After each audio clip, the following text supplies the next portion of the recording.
안녕하세요. 경남누수탐지공사입니다. 오늘 소개드릴 현장은 고성군에 있는 공장의 소방누수 현장입니다. 공장 관계자분에게 연락을 받고 현장 방문을 하여 소방펌프실에서 소방점검을 하였는데 충압펌프에 압력이 없이 물만 공급이 되고 있는 상태였습니다. 충압펌프는 정상적으로 가동이 되지만 압력 탱크에는 압력이 차지 않는 현상이었습니다. 소방 시스템상으로 충압펌프가 정상적으로 가동 후 압력 탱크에 5kg 정도 압력이 차면 충압펌프가 가동이 중지가 되는 것이 정상적인 상태입니다. 그런데 이번 고성공장 소방누수 현장에는 압력 탱크에 압력이 차지 않는 상태였습니다. 이 정도면 매설된 소방배관에 아주 많이 누수가 되고 있는 것입니다. 이번 현장은 공장 가운데 펌프실이 있고 양쪽 공장으로 소방배관이 매설이 되어 있고 양쪽 공장 안에는 노출 형태로 소방배관이 설치되어 있는 구조였습니다. 노출된 소방배관에 누수가 있었다면 물이 새는 것을 알 수 있지만 매설된 부위에서 누수가 있기 때문에 누수가 어디에서 발생하였는지 모르는 상태입니다. 소방배관 누수 탐지 방법을 관계자분에게 설명을 드리고 누수 탐지를 진행하였습니다.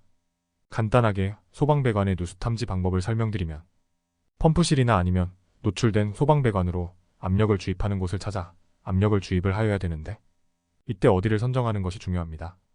누수 위치와 가까운 곳에 압력을 주입을 할 수 있다면 금상첨화이지만 매설끼리 간격이 크기 때문에 콤프레셔로 압력을 주입하는 시간과 누수 탐지용 혼합가스를 주입하더라도 많은 양을 주입해야 되기 때문에 주입구 선정을 잘 하셔야 됩니다. 누수 탐지의 노하우가 많은 업체일수록 이런 부분에 대해서는 잘 알고 계실 것입니다.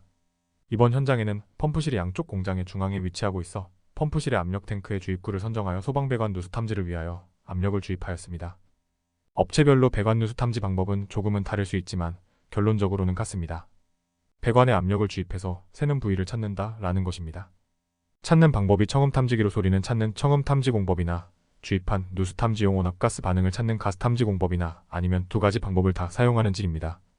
저희는 누수탐지용 혼합가스를 주입하여 가스탐지 후 청음탐지를 해서 정확한 위치를 찾는 공법을 사용하고 있습니다.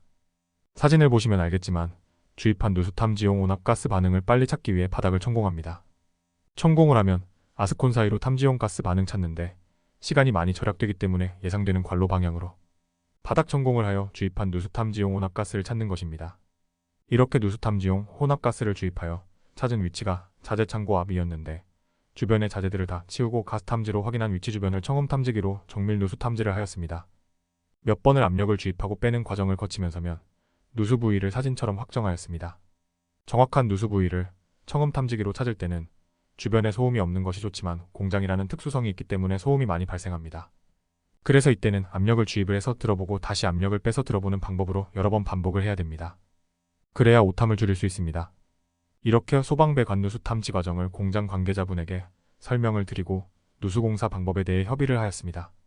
누수 부위를 확인을 위해서는 바닥 굴착을 해야 되기 때문에 인력으로 굴착을 할 것인지 아니면 장비를 이용해서 굴착할 것인지 대해 협의를 하였는데 포크레인으로 굴착하는 것으로 협의 후 장비를 섭외를 해서 굴착 작업을 진행하였습니다. 바닥 굴착 방법은 견적을 제시할 때 협의를 하는데 회사에 굴착할 수 있는 장비와 인력이 있다면 회사에 맡기고 없다면 저희가 섭외를 하는 경우입니다. 포크레인으로 바닥 굴착 작업을 진행하여 누수 부위를 확인을 하는데 누수량이 너무 많아 바닥 표면만을 일부만 조금 굴착을 하였는데 누수된 물이 보입니다. 예상한 대로 누수량이 상당하네요.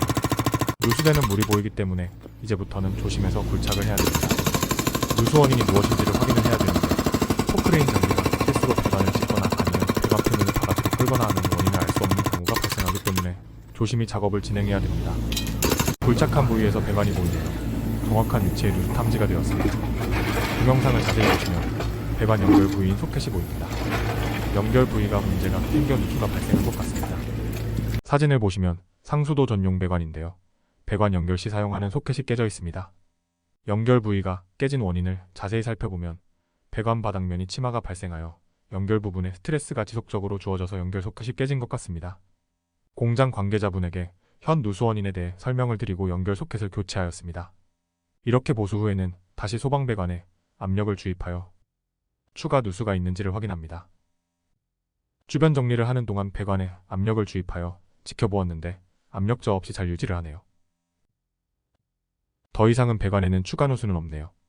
현재까지의 과정을 관계자분에게 설명을 드리고 마무리 작업을 진행하였습니다. 되메우기를 하고 레미탈로 바닥 보강 작업하여 집안 치마에 견딜 수 있도록 마무리를 하였습니다. 되메우기를 하고 며칠 후에 재방문을 하여 아스콘 마감을 해드렸습니다. 회사에서 요청하신 결제 서류를 준비해서 드리고 소방배 관누수 탐지와 공사까지 완료하였네요. 감사합니다.